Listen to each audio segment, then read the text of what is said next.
Nah, saudara yang kasih dalam nama Yesus, hari ini kita melihat lagi firman Tuhan, seberapa besarkah kesetiaan kita kepada Tuhan Yesus. Seberapa besarkah kesetiaan kita kepada Tuhan Yesus. Atau dengan mudah saja kita bisa menyangkal dia kalau memang ada ancaman misalnya perlakuan niaya, saudara. Apalagi kita dengan mudah saja menyangkal Yesus, ya. Atau mengikuti ilah-ilah yang lain, saudaraku. Kita membaca Keluaran 32 ayat 19 sampai 28. Nah, saudara, bangsa Israel membuat berhala dari anak lembu emas. Ini terjadi, saudaraku, hanya beberapa bulan saja setelah mereka keluar dari Mesir. Hanya beberapa bulan saja, beberapa waktu saja.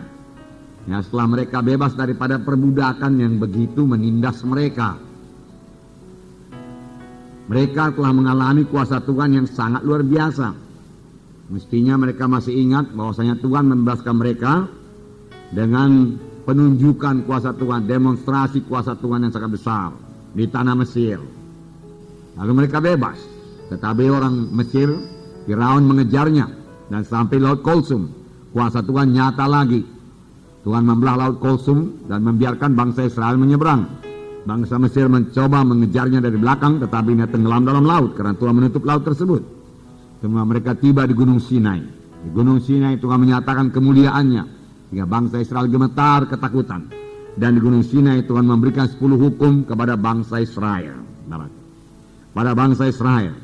Nah, saudara, 10 hukum itu, saudaraku, ya, salah satu diantaranya Keluaran 20, saya bacakan kepada saudara.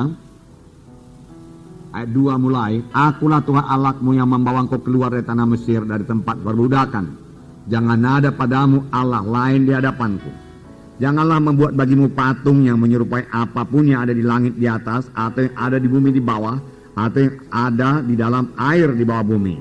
Jangan sujud menyembah kepadanya, atau beribadah kepadanya, sebab aku Tuhan Allahmu adalah Allah yang cemburu, yang membalaskan kesalahan kepada kesalahan bapa kepada anak-anaknya, kepada keturunan yang ketiga dan keempat dari orang-orang yang membenci aku. Nah, jelas sekali firman Tuhan berkata di sini, jangan ada padamu Allah lain di hadapanku. Jangan buat patung, jangan sujud menyembah kepadanya, jangan beribadah kepadanya. Aku Tuhan yang cemburu. Aku akan membalas kejahatan bapa kepada anak-anaknya, kepada cucu-cucunya, sampai kepada keturunan keempat dari orang-orang yang membenci aku. Jadi Tuhan teraku, Tuhan yang tegas. Nah, begitulah Tuhan teraku bencinya kepada kuasa kegelapan, ya, kepada Allah yang lain. Karena dia telah memberikan perintah dalam Keluaran 20 lebih dahulu, jangan ada padamu Allah yang lain. Itu hukum yang pertama. Jangan ada padamu berhala yang lain, jangan ada sembah-sembahan yang lain, jangan ada percaya yang lain.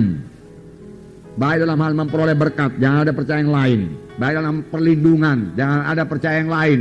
Pada jimat kah itu, ya, jangan ada percaya yang lain. Ya, baik dalam hal berkat, Tuhan saja yang memberi berkat, saudaraku. Bukan nenek moyang kita sudah mati memberi berkat. Ya. Jangan ada padamu ilah yang lain. Tuhan tegas sekali dalam hal itu, saudara. Pada aku Allah yang cemburu. Nah, di sini Tuhan berkata, saudaraku, aku musnahkan mereka itu, Musa dia katakan. Dan aku menjadikan satu bangsa yang besar daripadamu. Tapi Musa melunakkan nanti Tuhan. Janganlah begitu Tuhan dia katakan. Ingatlah akan Abraham, Ishak, Yakub, hamba-hambamu yang kau pilih. Mereka itu kan keturunannya. Apa pula nanti kata bangsa Kanaan ini semua, kata bangsa-bangsa yang lain.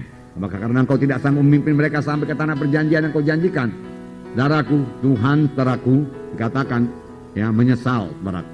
Nah, jadi tidak jadi Tuhan musnahkan, tetapi hukuman tetap ada, saudaraku.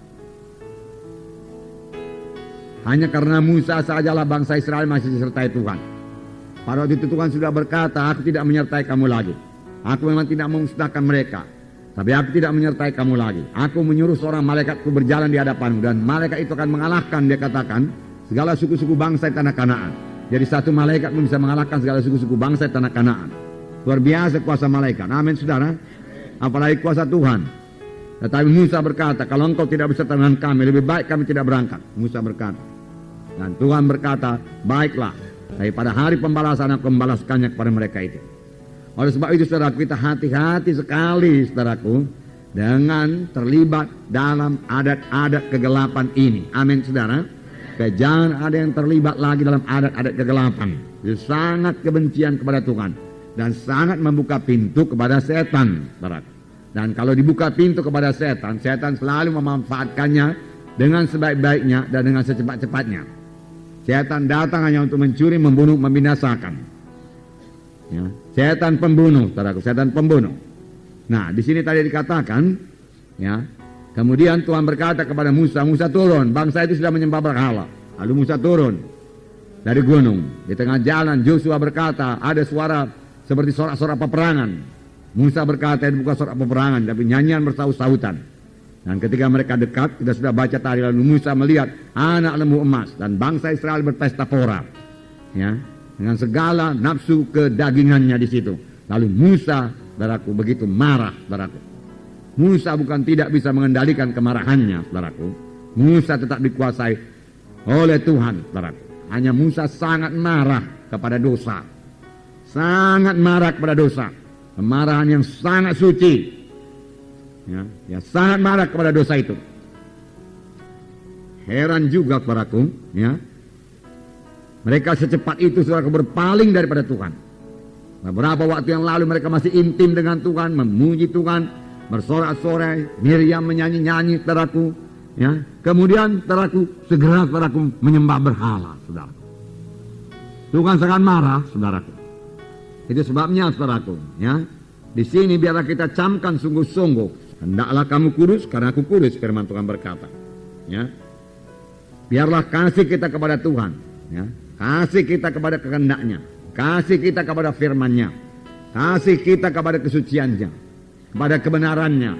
Saudaraku, jauh melebihi kasih kita kepada saudara-saudara kita. Bahkan ada firman Tuhan berkata, jikalau seorang mengasihi bapaknya, ibunya lebih daripada aku, ia tidak layak menjadi pengikutku, Tuhan berkata.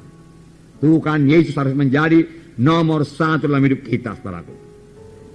Amin, saudara. Nah,